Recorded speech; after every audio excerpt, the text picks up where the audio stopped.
the landowner buys the project from the operator. Either way, there has to be unity. You can't operate the property on land you don't control. That's all that's saying. Yeah, or I'm happy to clarify that language if you like, but that's the intent. That's all it's really intended to say. But this agreement is on the project, not with the LLC. So if any of those things happen, the landowner takes ownership of this project. This is still in force. Correct. So if the simplified, the one-step one, we come to you and say we're out of the tax treaty, we don't own the project, and you call on the decommission to take the project away. So you're protected at both ends. So if the tax treaty goes away and you're not paying the taxes, then that means the project, the point is the project's over and we're removing the project. So this treaty would not be in place after the project's gone. But I don't think it any intent of the agreement isn't to say if the project's still there, we can just cancel because I don't own it and I gave it to my neighbor. I gave it to him and I don't own it anymore, so I can't pay taxes. I don't think that's the agreement at all.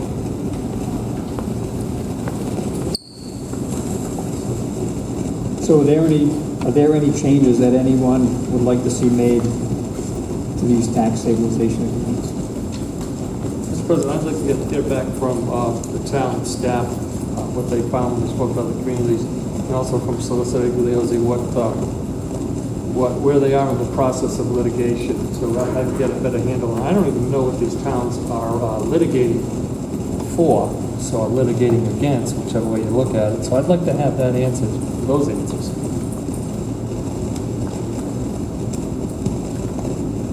So you want answers to number 5 on page 3, tax status. You want better clarification on that, on where things are going. Yes, and also the ability to, and I want it really straight, square, like Council of Vadenais was trying to say.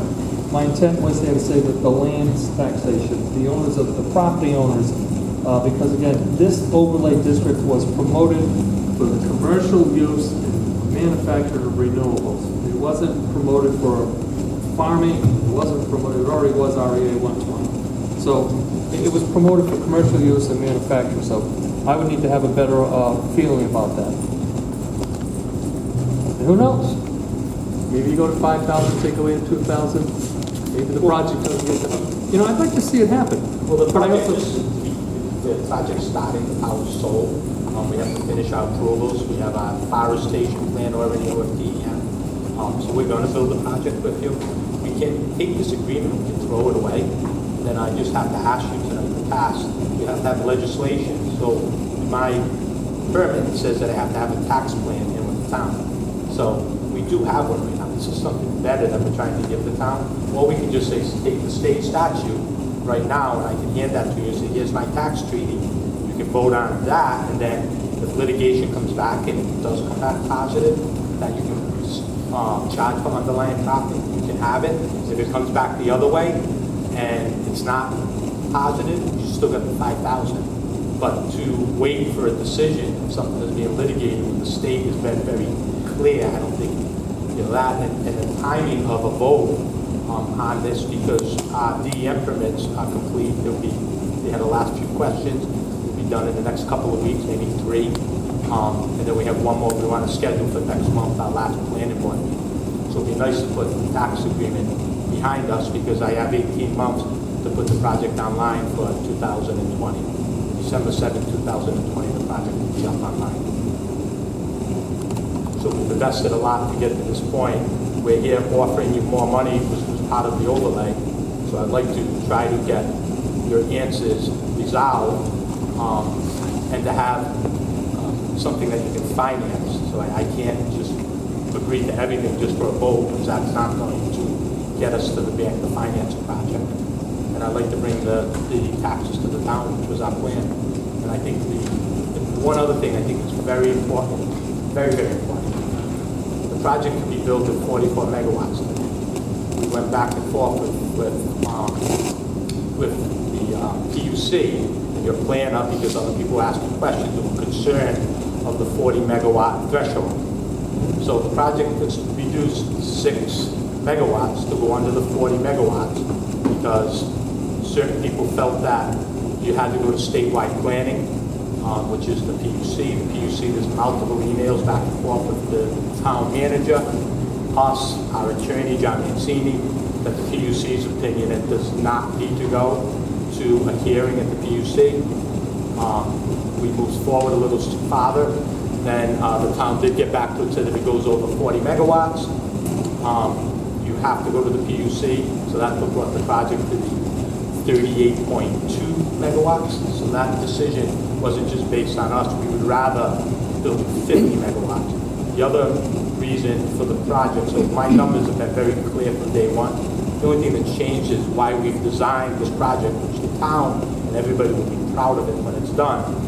We've made paths and corridors for animals to pass in, and we put a lot of shrub habitats in, so, and we've stayed away from some heavy slope grading, so we're not grading close to wetlands.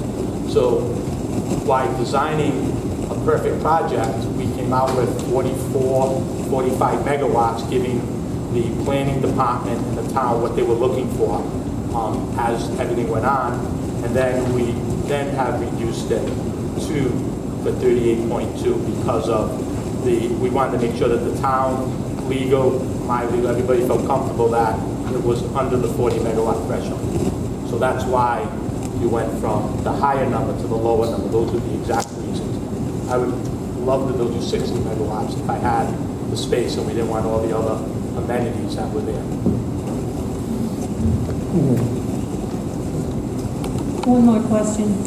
Can we get the tax assessor to give me a number on the residential versus commercial on that land? What would the rate be? Just dollars. Difference in dollars. I would think so. Sure. Thank you. And we can calculate that too online. We can send it to the council. The taxes. I mean, if we're just talking, let's get to the dollars. That's why we're here. Mr. Iglesias, I got a question for you. We need to have a public hearing. It has to be advertised 10 days prior. After that public hearing, can we make any changes to this agreement? You can make any changes you want, as long as you don't, during the public hearing, any information that comes in, that's the whole purpose of the public Okay. hearing. So my question to the council is, are we ready to get this to a public hearing? I'm not, Mr. President. I certainly want to get the feedback from the town staff as well as Mr. Iglesias looking into the process of the legal aspects of taxation on change of use on the land.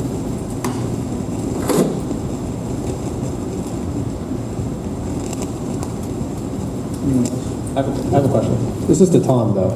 So the planning board, because Mr. Di Pasquale said, it doesn't really matter what the council does. I got a green light after I passed my final planning board hearing. I was under the assumption he needed the tax stabilization through the council. So, but it sounds like by default, if nothing comes out of this, he automatically moves ahead regardless. Seems kind of intuitive.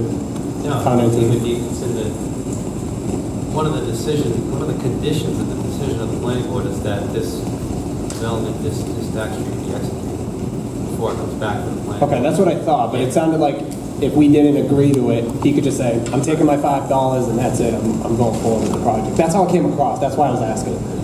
While I'm here, just the other point to clarify, with Mr. Pasquale, was my discussions with the PUD staff was because the statute,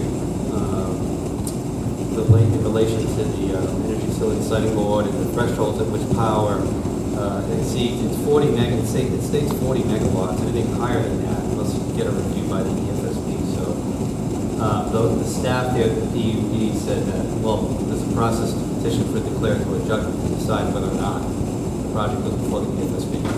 So that's why we put that terminology in as a condition. If you want to be higher than 40, you can. We never said to go below 40, but there's a process by which you have to go through to produce more than 40. And so that's all it says. So I don't have an application, obviously, so I'm curious to see what it comes back at. I think his question was, one of the conditions of planning board approval was tax stabilization agreement. Right. We don't come to an agreement on this tax stabilization agreement or some form of it. What happens? Does the state law or the Energy, Office of Energy Resources, they're $5, does that override this and does that become a tax stabilization agreement? We didn't get that specific. The condition just says execute tax treaty with the council. Would that be a tax treaty then? No, my understanding is that if they default to the statute of $5 per kilowatt hour, that's not a tax treaty, it's executed. So we still need a tax treaty then? That was my point. They need a tax was your treaty to- question. Right, It's because not- the additional not just state $2, law. It's the $7 is what necessitated the tax treaty, so that's why the planning board put it in there from the beginning. Yep. So, you know, with master plan approval, like, which is what they have, I think it's still 4 years. It's good for 2 years with 2 consecutive one-year extensions. They could keep that alive, if you will, that approval for potentially 4 years. But it doesn't default to the state level of $5 if we don't come to an agreement. In essence, he doesn't have a tax stabilization agreement. Look, if that was if that was the outcome of this process, where let's say you didn't agree at 7 and it went back to 5, and if we did the treaty, well, yeah, all that documentation would come back, and I would consider the application again for preliminary. You know, yeah. Does that answer your question? Yeah, I just wanted to It would make. start, it would, Yeah, it got a little would start back over again, in essence. I would not make a go to master plan if that was the case.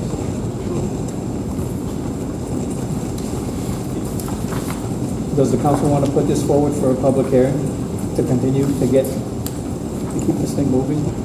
I would continue. Well, the public hearing, I have a problem with until I get the information that's going to help me understand it more clearly. If you put this up for public, or we can continue a public hearing as well, so, okay. Well, the reason I ask is because it takes 10 days to advertise, and so And if we don't have any- we need to stop making decisions, we need to stop. Right. If nothing else, just to keep this thing moving. We can discuss after the public hearing. And not Yes. stop, Right. Right, then we can continue a public hearing. let them Okay. stop you. All right. Before the public hearing, you have another council meeting, you can have this on your council agenda Right. before, during, and after the public hearing. It's just that your final decision has to come from, you have to advertise. Have the public hearing prior to making a final Because decision. you're committing theoretically. Do we need to take action to do that? We need to take a vote to do that? I would, yes, and my advice is yes. So is there a motion to put this for a public hearing on the 16th of September? So moved. Motion by Mrs. Zelinski, is there a second? Second. Mr. President, can the clerk do it? Well, how much time? With advertising? September. We should have the time to meet the advertising We day. don't have the time to meet the advertising deadlines for public hearings. So when are we looking? We don't want to do it on Columbus Day weekend. You need 3 days. 30th? Mr. Igliozzi, those 10 days, they can be weekend days? It's 10 business I'm looking days. at it right now. It's 10 10 business business days?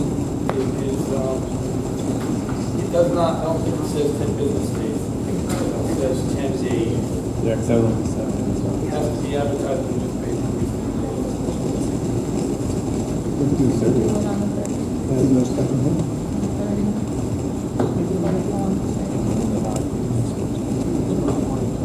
10 days notice, in the newspaper, have a general circulation. Could we do it, would everyone be amenable to a special meeting where that's the only item on the agenda? On a Monday, Mr. President, Yeah. absolutely. It's the following, if we went to the 23rd, we could get that advertised. We would have a special meeting on. Cool. So you want to make a motion for a date specific? Yeah. So, September, okay, I make a motion to have a public hearing. Withdraw the other. Let me withdraw my original motion. The second withdraws. Second. Okay, new motion. Mr. President, make a motion to have a public hearing, date and time, September 23rd, September 23rd, 7 PM. For public, 2019. public input. Public hearing on a tax stabilization agreement between Green Development or GDIM LLC. Is That's the motion. there a second? Second. Second by Mrs. O'Hara. Any other discussion? Just would suggest, Mr. President, that at least the public notice would be listed that there are technically going to be 10 agreements, 9 agreements. It has to be listed as 9 different. 9 separate agreements? Technically, even though it's the same wording in each agreement, I think it's 9 nine agreements. Sure, we made a We have motion nine for a copies. public hearing as far as the correct terminology you can work with. Yeah. Thank you. Any other discussion? Hearing none, roll call vote. Yes. Yes. Yes. Yes. Yes. So it'll be on the 23rd of September. Thank you very much. Should be here. Oh, we still have the development. But yeah, we're not, we've got two on issue. Next item is discussion by council board other action on Iron Minor Road Development Agreement with Green Development. Everybody should have a series of development agreements. And these go through the process of stating what the actual faceplate will be on them.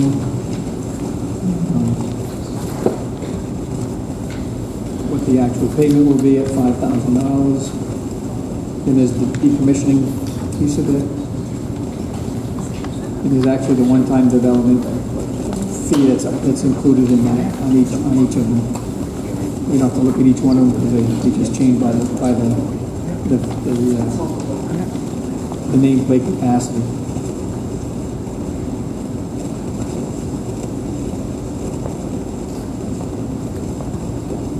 Yep. Probably some of this is just basic fill in the blanks, but if we start on page 1 of development agreement, second paragraph, and it's talking about lease parcels of land attached to Exhibit A. Well, Exhibit A is blank. It's going to follow further on in. But, you know, it would be nice to see those type of things filled in instead of just a blank sheet. Now, because then I had to go looking for that information as opposed to going to Exhibit A. This is just going to be meets and bounds types, legal descriptions. Yeah, you can find it on your recital, second paragraph, you know, development, but it's not where the front page said it was going to be. On second page, and we're talking about decommission, removal, escrow. In previous conversations I mentioned I'd like to see it remain a balanced site. A couple of reasons that at the end of decommissioning, some material is probably going to be needed to fill in. Also, hauling of extreme weights over our roads. Our roads won't handle the hauling of this material coming out. That was just recently done. So, I mean, if there's going to be hauling done, you'd have to have some type of bond in place or cash surety in place to repair the roads. So the intent was to be a balanced site. Yep. There might be hauling in and some hauling out, you know, back and forth. But our intent isn't to mine Iron Mine Road. And what we would do is put a bond on the road. So when we go for our building permit, I would propose moving the town road opening bond on the existing road, Iron Mine, down to the state road. State road, yep. Right, so this way it covers you if there was hauling. But the intent right now is they're trying to grade the site to be a balanced site. Okay. But there is like mulch and trees, there is a lot of material that will be, you know, intent is not to mine the street. So under 3.1, project owner there and replace topsoil. So planning board's going to cover with it, and the land use development was probably changed, but it used to be 4 to 6 inches of bloom. So I just want to make sure that doesn't get lost or overlooked, that type of stuff. Now, if you look at 3.2, and again, this information will follow further on down. Owner will establish a reserve in the form of a separate interest-bearing escrow account at financial institutions selected by the town in the amount of $50,000 to fund the cost of removing improvements. We know later on, I mean, if you don't mind straightening that out, because again, I read through this a couple of times, and it does show up further on where it talks about $192,000. I'm sorry, could you tell me what section you're seeing 5,000 megawatt on this? This is the one that was in my packet, so there's a new one? 3.2. My 3.2, it says 5,000 per megawatt. The amount of 50,000. Okay, so you tell me, so it says $192,000? I think the 50,000 was an old version. It's since been updated at the council's request. Yeah, okay. So what I'm saying is this is what I received when I went in on Saturday and picked up my packet. This was in the packet, so I You basically... already had all this. Yeah, well, You got this last week. I got that before this was put in our packet. So I go with the most recent, Mr. President. Oh, that's from the prior Okay. council meeting. prior to input from the council, asking for us to reevaluate and provide the council with the manner at which we were calculating the cost of decommissioning, which I had said it was actually the value of the scrap and the salvage value of the panels, which I had discussed the last time I was here, based on industry research, and we footnoted where it came from, was pretty high. It actually had a positive value on decommissioning. But I had asked for a compromise of 5,000 a megawatt, which would be just under $200,000. Well, from what I have from the old one, which was in my package I picked up on Saturday, is $192,000. Mr. President, I think I need to help with that. That document that has the $192,000 number in it, I believe, is a sample of Turning point. a document being negotiated with another solar installation. Please don't confuse the two. So you have to, well, I'm not going to ask for forgiveness there. I'm taking what was disseminated to me Of course, from my packet. this is a confusing issue. That's why I want to make the point early on, before it goes too far. Read that one, it's turning point energy. Right, and that is based upon an agreement of $30,000 per megawatt. Okay, so when we're talking about